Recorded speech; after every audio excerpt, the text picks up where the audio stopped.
Olá, estamos iniciando mais um módulo do nosso curso de Introdução à Terapia Cognitivo-Comportamental e hoje a gente vai falar um pouco sobre as técnicas da TCC. Bem, para iniciar, acho que a gente precisa começar a conversar sobre o que é uma conceitualização cognitiva.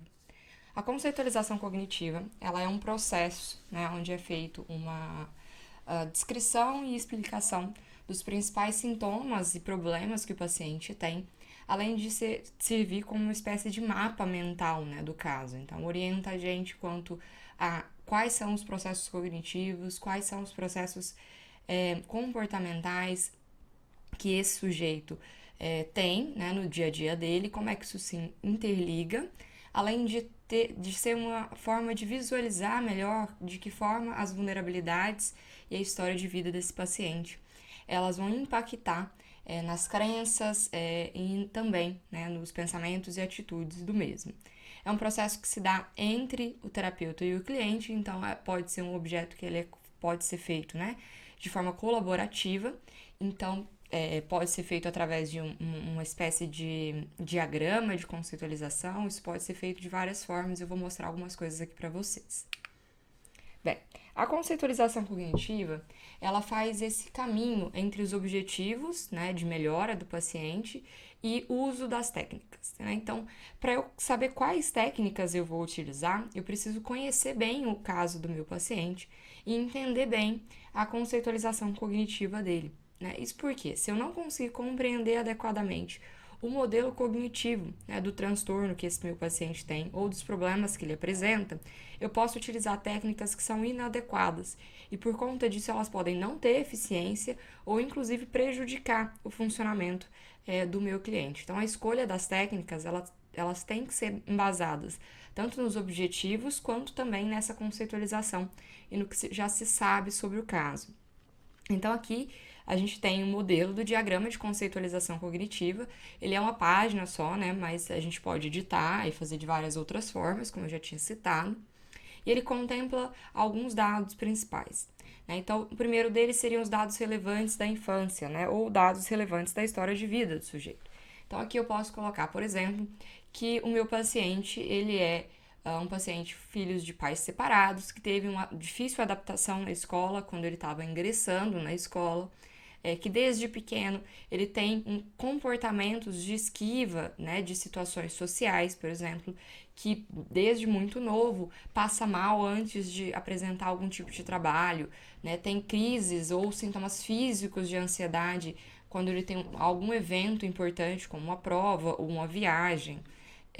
Aqui eu também posso colocar, por exemplo, dados como as medicações que esse cliente usa, o tipo de processo psicoterápico que ele já passou anteriormente a chegar a mim, enfim, diversas informações que me ajudem a entender um pouco, como é que a história de vida desse sujeito se deu até a chegada dele ali para a psicoterapia.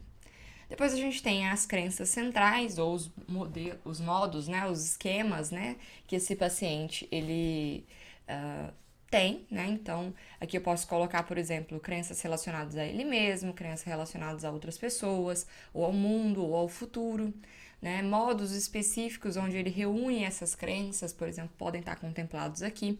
Esse diagrama, especificamente de conceitualização que eu estou mostrando aqui, ele é muito baseado no modelo linear, que a gente conversou lá na aula de Beck. Ele ainda tem muito essa ideia de que o processo de mediação da cognição e os níveis de cognição, eles são muito lineares, Então, de que existem as crenças centrais, as crenças regras e os pensamentos automáticos, E como eu disse anteriormente, não é que esse modelo não se sustente mais, mas hoje em dia a gente já tem outras análises a se fazer, se for o caso, da gente tentar compreender isso dentro do modelo de modos de Beck, por exemplo, Esse diagrama, então, ele é muito usual para quem está seguindo a linha mais linear, e para dar um norte, de fato, para a gente sobre como que a gente vai entender alguns processos cognitivos que esse cliente tem. Então, crenças centrais, suposições condicionais e regras e as estratégias compensatórias, Então, o que esse cliente costuma fazer quando há ativação de algum tipo de crença central? Então, quais são as estratégias, Quais são os comportamentos ou as reações emocionais que ele tem? Eu costumo dizer que a parte das crenças centrais e das posições regras são as últimas que a gente preenche. A gente começa preenchendo pelos dados relevantes da história de vida, depois a gente passa para situações, né, para a descrição dos RPDs, né, então dos registros de pensamento, e depois para a estratégia compensatória. Após isso, aí você começa a fazer suas posições condicionais, regras e as crenças centrais do paciente. Isso porque, né, num primeiro momento, é muito mais fácil a gente acessar um nível mais superficial de cognição, né, ou mesmo a via comportamental e emocional. O cliente identifica muito melhor como que ele está se comportando ou como ele está se sentindo do que necessariamente o que ele estava pensando. Né? Então, existe essa questão na hora de construir essa conceitualização. Ela também é chamada de conceituação cognitiva, formulação de caso, enquadre cognitivo, né? Então tem uma série de nomenclaturas, né? Mas conceitualização cognitiva é a mais frequente delas na literatura. Os autores eles vão apontar, né, que ela se inicia na primeira sessão, na sessão de anamnese, e ela só termina quando você dá alta para o seu paciente. Isso por quê?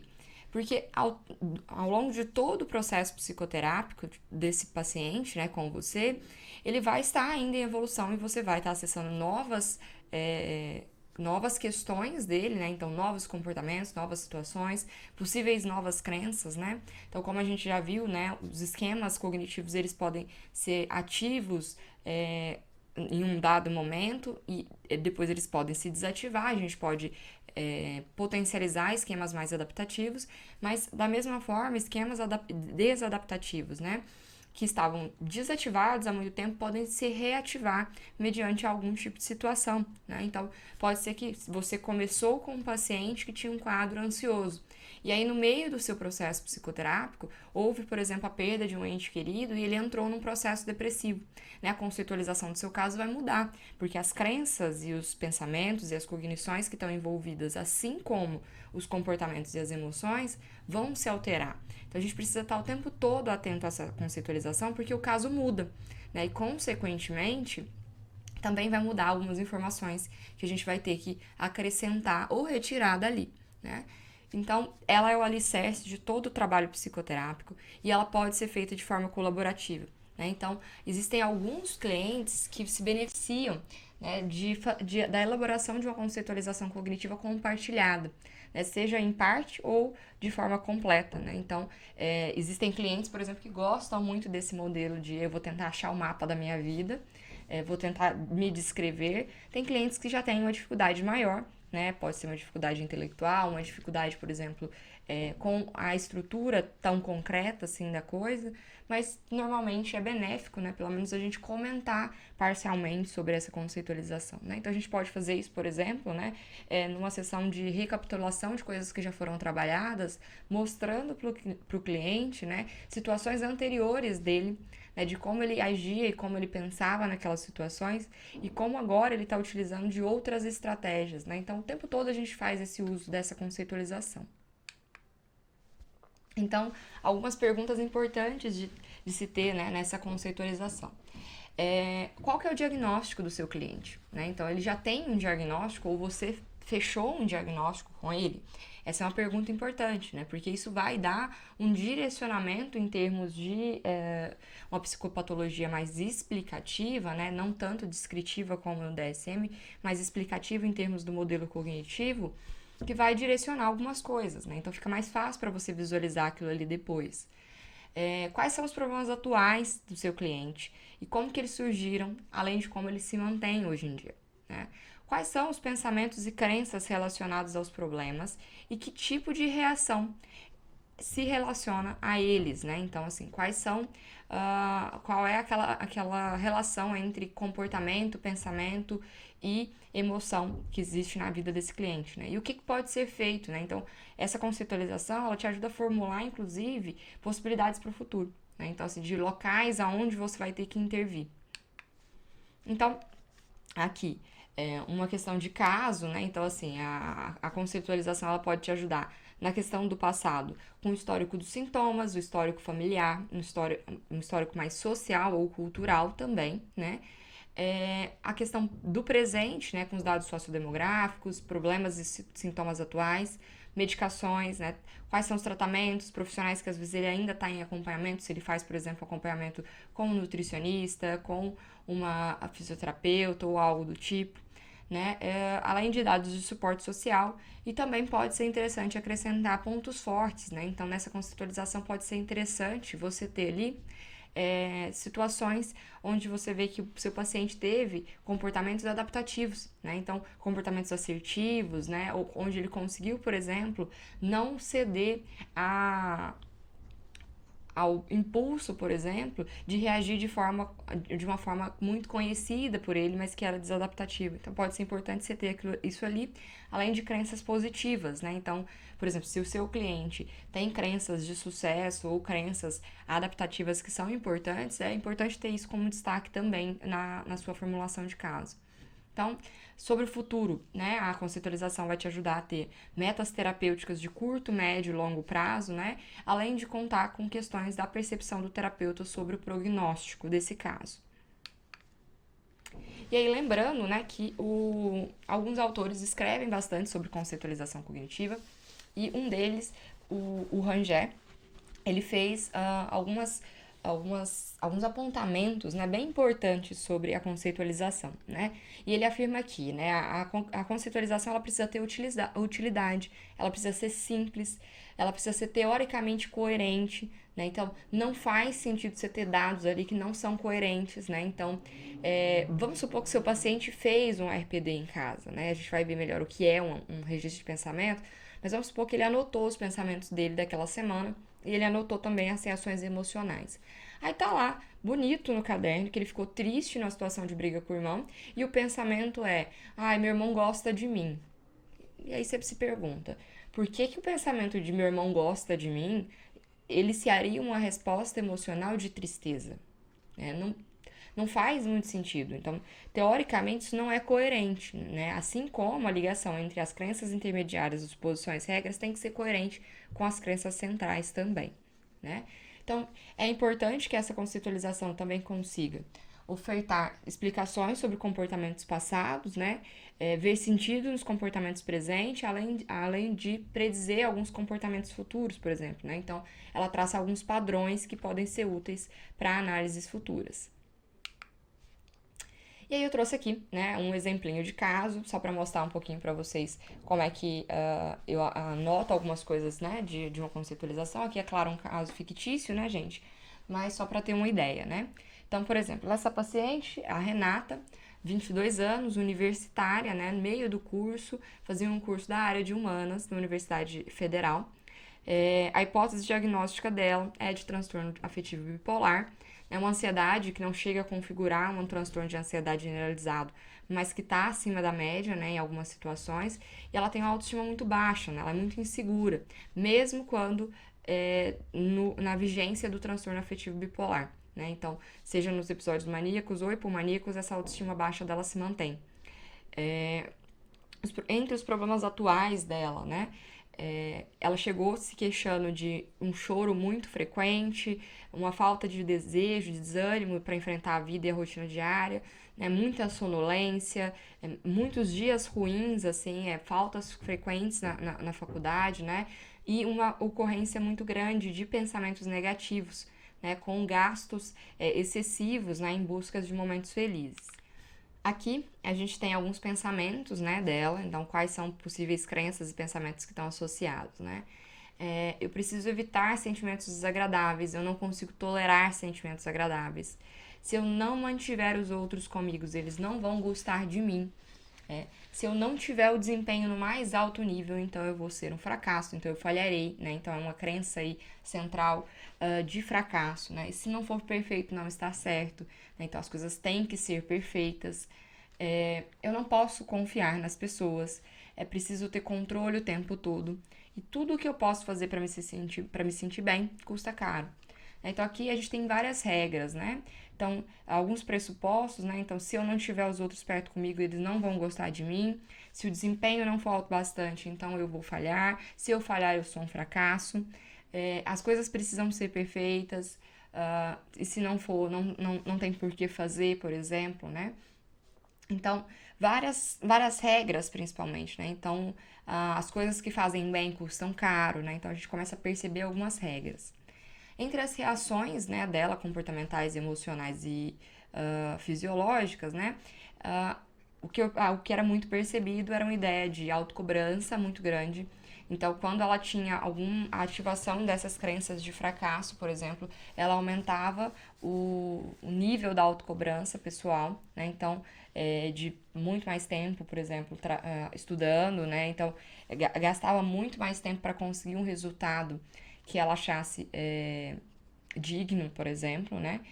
Muita estratégia de procrastinação, né? Então, se não é para ser perfeito, então eu não vou fazer, e aí vou fazer de última hora, porque já não vai ser perfeito mais, né? Muita dificuldade para confiar nas outras pessoas, né? Especialmente em relações amorosas. Principalmente porque havia uma ideia de necessidade de controle o tempo todo, né? Porque senão as pessoas abandonariam, por exemplo. Ela sempre se adiantava e tomava frente de tudo, porque ela não conseguia lidar com a possibilidade de imprevisto. E quando imprevistos aconteciam, né, é onde a gente viu o nível de ansiedade dela aumentar. Além disso, ela tinha uma estratégia mais generalizada de evitar frustrações, né? Então, ela não se envolvia em algumas coisas ou já se envolvia basicamente se sabotando em outras tantas. Então, no caso dela, né, eu fiz algumas propostas, né, assim, esse trabalho com ela durou um certo tempo, mas aí foi feito um monitoramento de pensamentos a princípio, então, primeiro para a gente entender melhor todos esses pensamentos que estão ali foram feitos, né, alguns registros de pensamento, né, aqui eu cito um aplicativo, mas existem vários, né, que é o Cogni, que é um aplicativo para Android e para iOS, que consegue fazer o papel de anotação para o paciente anotar pensamentos, emoções, comportamentos e consegue compartilhar com o terapeuta, por exemplo, o relatório disso. Um diário das emoções para fazer um registro de humor diário dela, né? Então, para eu entender quando que ela estava feliz, quando que ela estava triste, para a gente fazer uma medida mais precisa do TAB, né? Porque, como vocês sabem, o transtorno afetivo bipolar ele é marcado por duas fases. Então, pela fase hipomaníaca ou maníaca, no caso dela, hipomaníaca, e pela fase depressiva. Então, era necessário que eu, enquanto terapeuta, tivesse uma boa visão sobre isso, para que ela também conseguisse entender esse transtorno que ela tinha. E por isso a importância da estratégia da psicoeducação, né, para conseguir explicar o que era o transtorno para ela, para ajudar que ela mesma identificasse quais situações estavam em cada polo, né, para ficar mais atenta aos gatilhos, por exemplo, situacionais, né.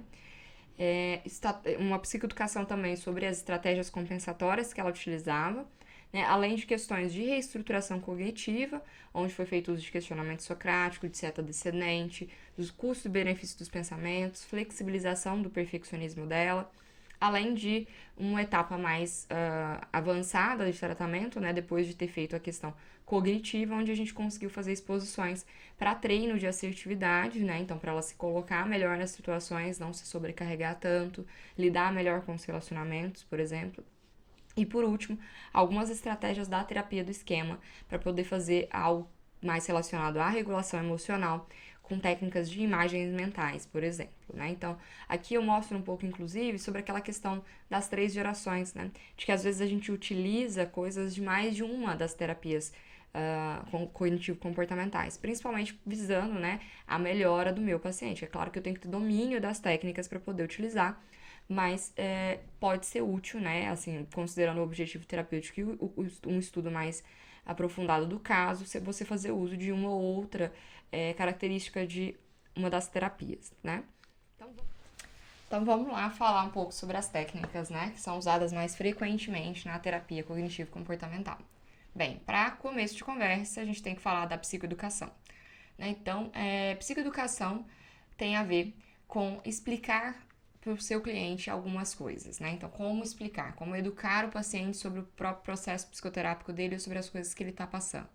Reestruturação cognitiva é um objetivo, né, da terapia, não necessariamente uma técnica, mas existem alguns modelos de técnica que estão dentro de um certo, vamos chamar de guarda-chuva também, né, que seria essa reestruturação cognitiva. Então, tem várias técnicas que são mais voltadas para a modificação cognitiva.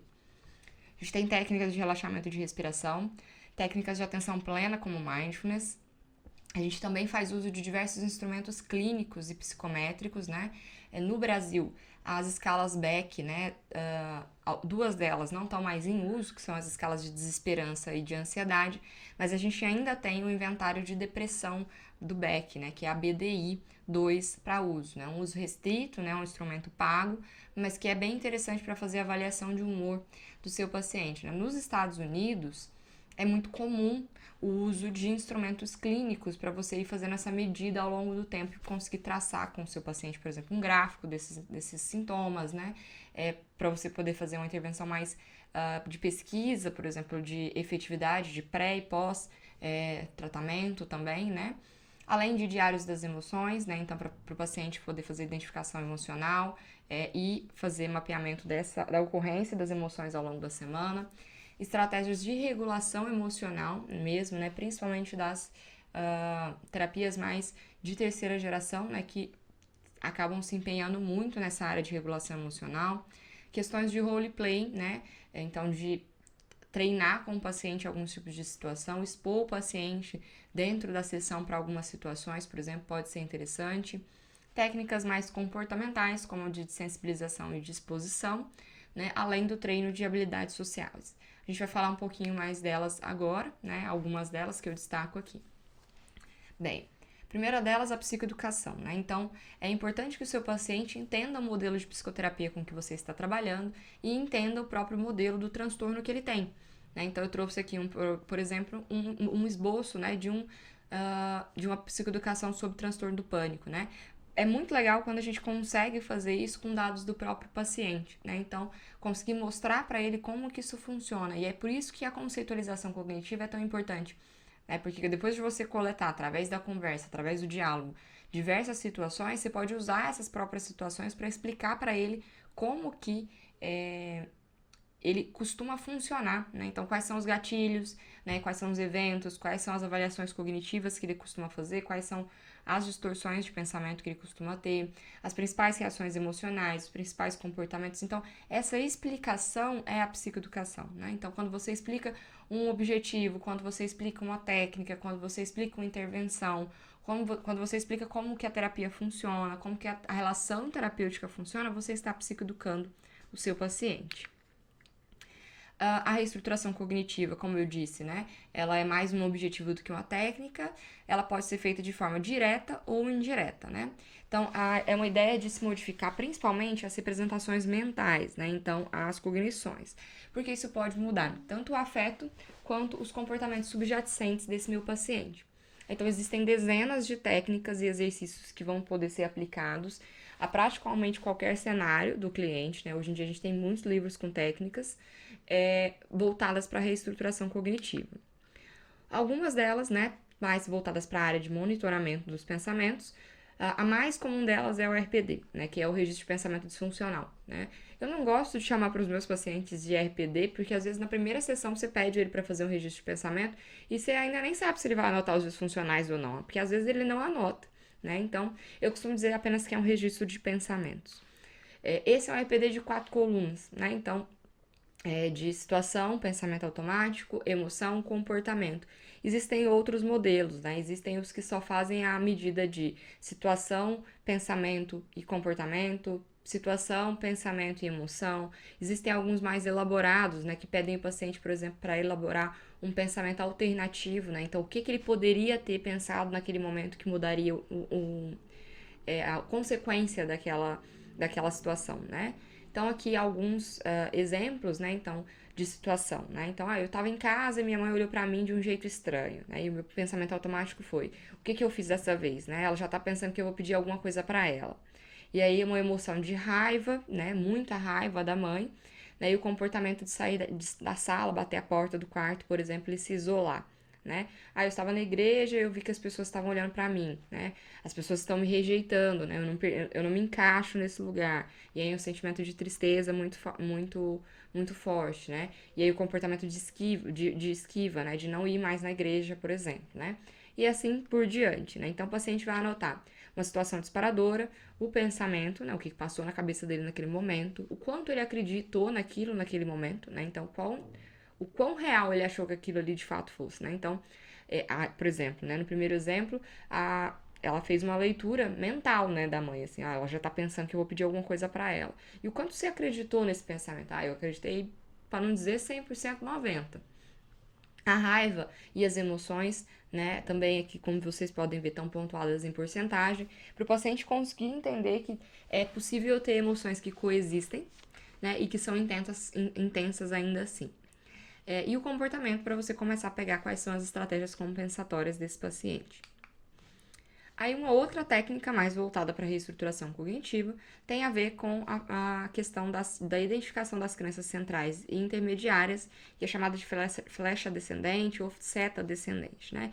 Que é quando você pega um pensamento automático, então você consegue, né, ali em sessão, captar um pensamento automático, e aí você vai fazendo perguntas para que o paciente chegue a uma resposta mais próxima das crenças centrais dele, né? Então, aqui no exemplo, né? Eu acho que a Márcia não gosta de mim. E aí o terapeuta pergunta, mas o que tem de tão ruim nisso?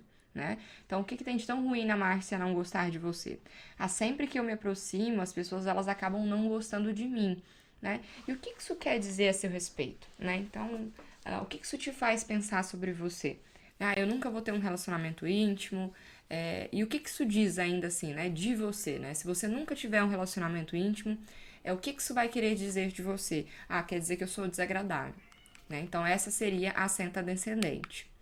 E aí, a gente tem também a estratégia do questionamento socrático, que é uma estratégia que vai perpassar basicamente o tempo todo, né?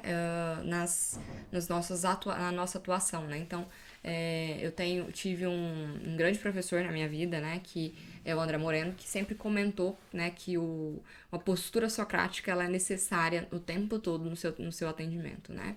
Então, não é só uma técnica, e sim mais uma postura, é um jeito de agir no setting terapêutico. Então, aqui, né? Algumas perguntas que podem, né? Estar dentro do que a gente chama de questionamento socrático, né? O paciente me traz, né? Algum tipo de pensamento automático e eu posso questionar ele, né? Quais evidências ele tem de que esse pensamento ele é real, né? Então, eu acredito muito que fulano me detesta, tá? Mas que tipo de evidência você tem que o fulano te detesta? E você tem algum tipo de evidência contrária, né? Vamos supor, né, que isso fosse mentira, né? Assim, que você soubesse no fundo que na verdade ele gosta de você. Né? Que tipo de coisa que isso traria, né? Como é que seria na sua vida hoje isso, né? Quais são as evidências, então, que levam para um lado ou para o outro, né? E aí, dado, por exemplo, um exemplo anterior de que a mãe, por exemplo, já estava olhando para ela, né, com a cara ruim, pensando que ela ia pedir alguma coisa, né? Existe alguma explicação alternativa para esse pensamento que você teve, assim? Será que você poderia substituir esse pensamento por outro? Assim, o que você acha que você poderia ter pensado naquele momento, né? E aí pode ser, minha mãe eu acho que pode ser que ela tava de mau humor, né? Ou, meu irmão tava logo atrás de mim, pode ser que ela tenha ficado brava com ele, né? E já que ela ficou, né, brava, possivelmente ela pode não estar brava com você e sim com o seu irmão, né? O que isso quer dizer, né? Assim, o que isso diz sobre o seu irmão, o que isso diz sobre a situação em si, né? Então, a gente vai investigando, né? Então, é uma postura mais investigativa. Aqui, outros tipos de pergunta, né? O que fulano, né? O que uma outra pessoa diria sobre esses seus medos, sobre esses seus pensamentos, né? Então, vamos supor que a pessoa tem certeza de que o namorado está traindo, né? Você pode pegar uma pessoa de importância, né? Então, um amigo, uma amiga, por exemplo, e falar, olha, você está me dizendo que esse seu pensamento, você acredita 100% nele, né? O que você acha que fulano diria sobre esse seu pensamento? Ele me diria que eu tô ficando doido, porque eu não tenho evidência sobre isso, né? Então, o que de verdade tem, né, nessa possível resposta de um amigo seu, né? Enfim, e aí a gente vai. Os medos, né, eles estão alicerçados em alguma prova real, né, ou eles simplesmente acontecem por conta do pensamento, né, então, aqui no caso do Tolkien, né, então, será que os meus medos, eles têm como base alguma prova real, ou eles ocorrem apenas porque eu tenho toque? O que é mais provável, né? Então, a gente tem que estimular que o paciente se faça esses questionamentos, né? Então, a gente faz esse treino em sessão para que ele consiga extrapolar a sessão e generalizar isso, né? Então, como que a maioria das pessoas se comportam em situações semelhantes, né? e qual seria, né, o erro lógico ou a crença errônea, né, desadaptativa dentro desse funcionamento ali, dentro dessa situação. Então a gente começa a ir questionando de fato, né, o paciente. E aí, saindo das técnicas de reestruturação e indo para técnicas mais de comportamentais, vamos dizer assim, né, para trabalhar mais questões fisiológicas e comportamentais, a gente tem duas grandes técnicas aqui, que são a respiração diafragmática, né, e o relaxamento muscular progressivo de Jacobson. A respiração diafragmática, ela consiste em fazer com que o paciente ele respire de forma mais profunda mesmo, né? Então, a gente tende a respirar de forma muito superficial e a gente não preenche toda a nossa caixa torácica, né? Então, a gente tende a pedir o paciente para expandir a barriga, né? Então, ele vai inspirar pelo nariz, mas ele vai expandir o abdômen dele enquanto ele estiver inspirando, ele vai parar. E aí, depois disso, ele vai soltar o ar pela boca, como se ele estivesse apagando como se ele estivesse com uma vela na frente dele e não pudesse apagar. Então, não pode ser tem que ser bem de leve, né? Então, tanto que eu costumo dizer para os meus pacientes que eles têm que gastar o dobro do tempo que eles gastam para puxar o ar para soltar, né? Então, isso faz com que o paciente controle a sintomatologia física dele, né? Então, reações, por exemplo, de raiva, reações de ansiedade e de medo, a gente consegue fazer uma desativação de algum nível de excitação física, né? Quando você aumenta a oxigenação no seu sangue através da respiração diafragmática. Além disso, o relaxamento muscular progressivo de Jacobson ajuda muito em pacientes muito tensos, né? Então, pode ser muito útil, por exemplo, do seu paciente fazer em alguns momentos, né, da sessão, por exemplo, às vezes quando ele chega na sessão, antes de dormir, por exemplo, ou no meio de um dia muito cheio no trabalho, né? Então, você vai treinar com ele e ele pode, por exemplo, é útil a gente mandar vídeos para eles ou até mesmo áudios, por exemplo, para guiar essas práticas. Mas basicamente o relaxamento muscular progressivo vai trabalhar a contração e o relaxamento de alguns grupos musculares, né? Então, por exemplo, mãos, pés, coxas, abdômen, os músculos do ombro e a musculatura facial também. Né? É uma técnica bastante utilizada, por exemplo, para pacientes que têm a tensão muscular na mandíbula, principalmente. Técnicas de regulação emocional, né? Então, são técnicas voltadas, né, para a identificação, compreensão e modulação de emoções, né? Então, dentro disso, né, estão as técnicas de mindfulness também. Então, para o paciente conseguir ter atenção plena ao que ele está sentindo e ao que ele está vivendo naquele momento, né? Então, para regular emocionalmente, a gente precisa primeiro saber o que está sentindo emocionalmente, né? Não adianta. Então, é um conjunto de técnicas, assim, como a gente fala na questão da reestruturação cognitiva. A regulação emocional, ela seria um objetivo, né? Então, eu vou trabalhar com o paciente, por exemplo, com exposição a imagens, né? Imagens, por exemplo, técnicas seriam quase uma meditação guiada, né? Então, você vai colocar o seu paciente no estado de relaxamento e aí você vai descrevendo cenários para ele, pede ele para ir respondendo como é que ele se sente, né? Então, a gente vai fazendo um exercício de imaginação de fato, né? Para que ele consiga, por exemplo, talvez reencontrar algum momento na semana, por exemplo, de muita irritação, revisitar esse momento e conseguir estando num estado relaxado, né, observar esse momento de um outro ângulo, né, de como é que aquilo aconteceu, né, às vezes até mesmo para, por exemplo, revisitar algumas memórias, né, e conseguir fazer o que o pessoal da terapia do esquema chama de reparentalização, que em alguns momentos, né, seria um abraço à criança interior. Então, você volta na situação através de exercícios de imagem, e aí com isso você consegue se reconectar com aquele sentimento que você teve lá atrás e hoje, né, olhando de um lugar onde você está muito mais saudável, onde você é um adulto, onde você tem plena condição de não se atingir por tudo aquilo que está ali, de você conseguir dar uma resposta mais adequada para aquela necessidade emocional que você tinha ali naquele momento, né? Então, são diversas as técnicas também. Aqui eu trouxe a técnica de sensibilização sistemática, só para a gente comentar rapidinho, muito utilizada nos casos de fobia, né, e casos de transtorno de pânico, a gente também pode usar. É feito uma hierarquia das situações ansiogênicas, onde o topo é a situação mais temida, né? Então, assim, a situação que o paciente não dá conta de jeito nenhum, que ele tem certeza que se você colocar ele para fazer, ele vai desmaiar, passar mal, assim, ele não vai conseguir de jeito nenhum. Né? Então, a ideia, né, na verdade, é de um contracondicionamento. Então, você vai aprendendo um comportamento contrário daquele observado, vai se habituando ao medo e à ansiedade, e posteriormente você vai modificando o esquema disfuncional de esquiva que você tinha, né? Então, usa muito dos pressupostos do condicionamento clássico, né, para poder fazer o emparelhamento ali de algumas situações. E a ideia, de fato, é reduzir essas respostas aversivas, né? Então, eu costumo dizer para meus pacientes que não tem como eles saírem do estado desregulado de ansiedade sem se expor à ansiedade. A gente não cura a ansiedade, a gente não some com a ansiedade, a gente regula a ansiedade. A ansiedade é algo que é muito útil no nosso dia a dia. Então, o que o paciente vai ter que aprender é a lidar com ela no dia a dia e deixar ela em níveis que fiquem mais fáceis para ele, né? Então, numa escada, por exemplo, num caso de numa escada dessa, né, de hierarquia de pacientes com fobias específicas, vamos supor que seja uma fobia específica de cachorros, né?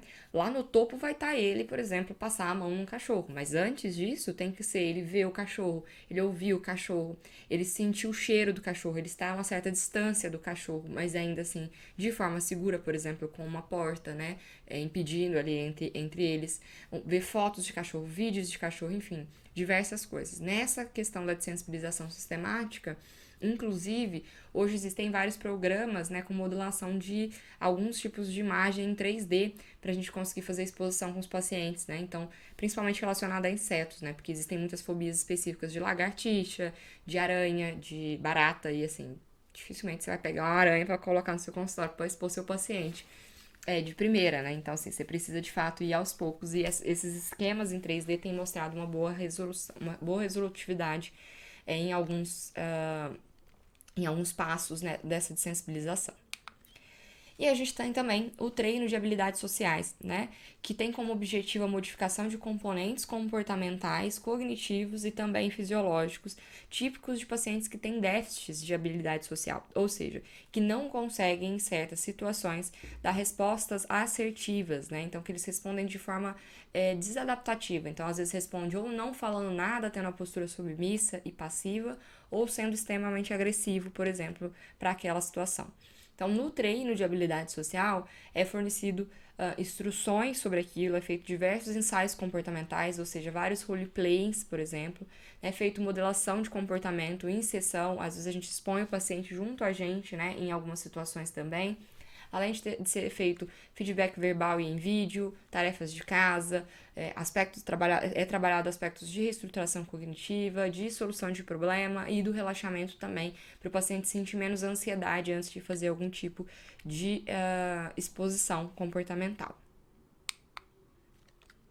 Bem, falamos de todas essas técnicas, né? E é claro que aqui eu tô dando uma passada geral sobre elas, tem muitas outras, mas não dá tempo da gente falar aqui.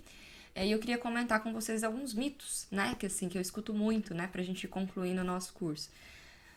Alguns deles, né, o primeiro deles seria de que a TCC, ela se concentra primordialmente no aqui e no agora.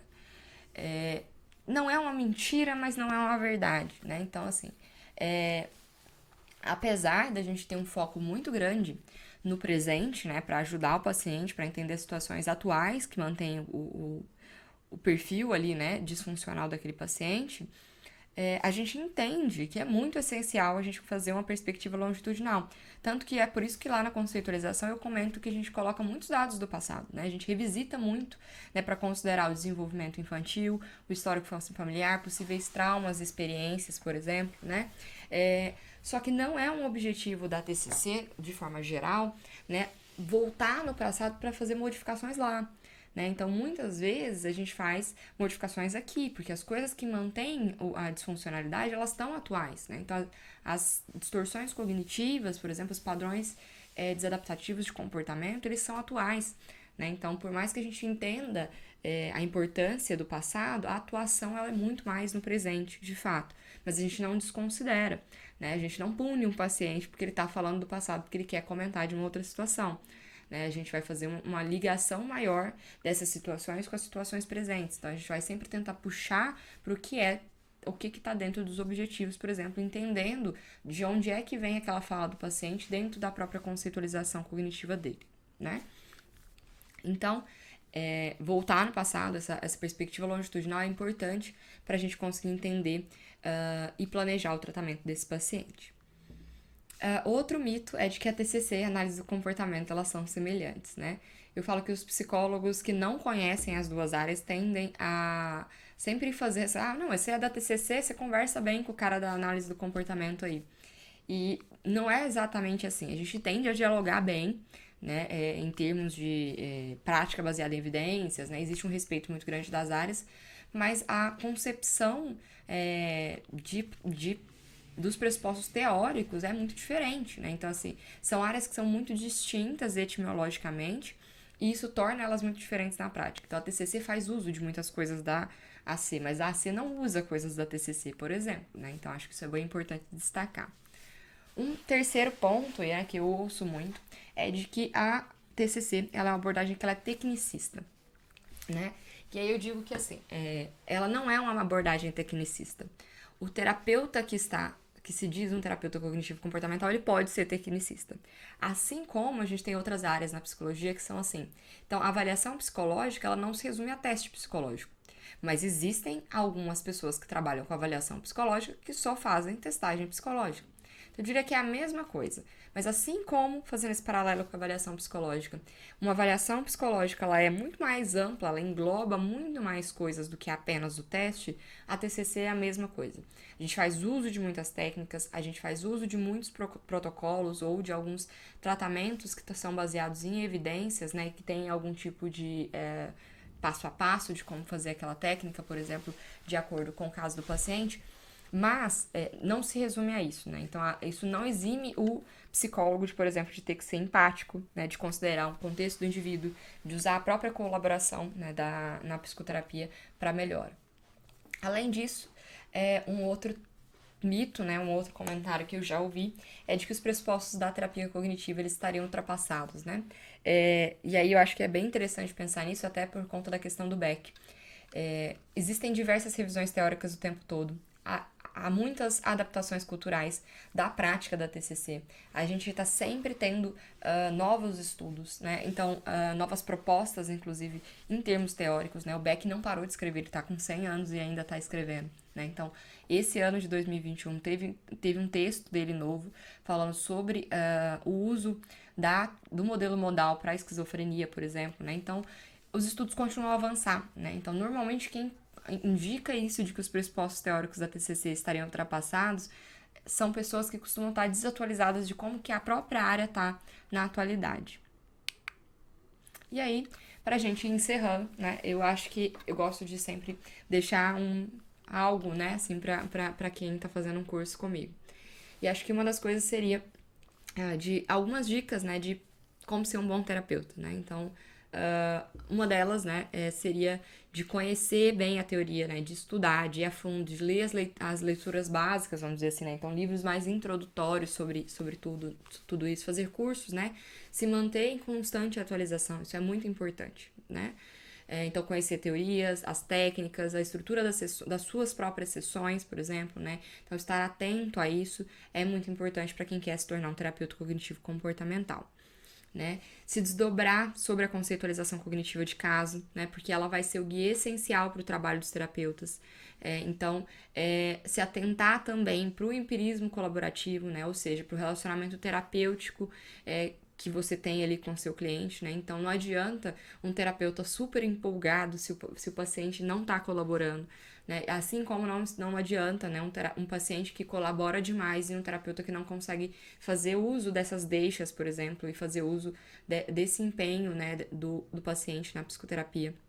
Então, um bom relacionamento, né, uma boa relação terapêutica vai auxiliar e muito na condução do processo, né, então é sempre bom estar atento, né, quando a gente notar que existem coisas mais complicadas ali no relacionamento, que algo abalou, que tem alguma coisa ali acontecendo, é importante a gente conversar sobre isso com o próprio paciente, né, isso vai te tornar uma pessoa mais atenta, mais aberta a críticas, por exemplo, né, da sua própria da sua própria forma de trabalho.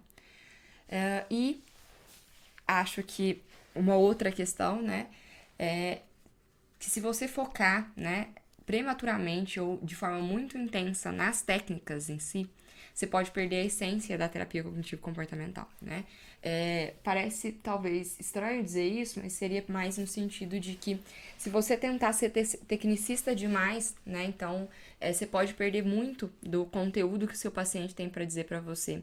Você pode perder muito, por exemplo, do empirismo colaborativo do seu paciente. E você pode expor o seu paciente, às vezes, muito cedo a algumas coisas, né? Então, às vezes é preciso dedicar bastante tempo na avaliação do caso. Você precisa estar seguro da conceitualização do seu caso para você poder fazer algum tipo de intervenção. Às vezes os pacientes chegam muito afoitos por mudança e a gente não consegue, às vezes, dar essa mudança na velocidade que eles querem exatamente porque a gente precisa saber onde é que a gente está pisando. Então, a gente precisa saber, por exemplo, que tipo de estrutura cognitiva que está ali sustentando aquele tipo de comportamento disfuncional.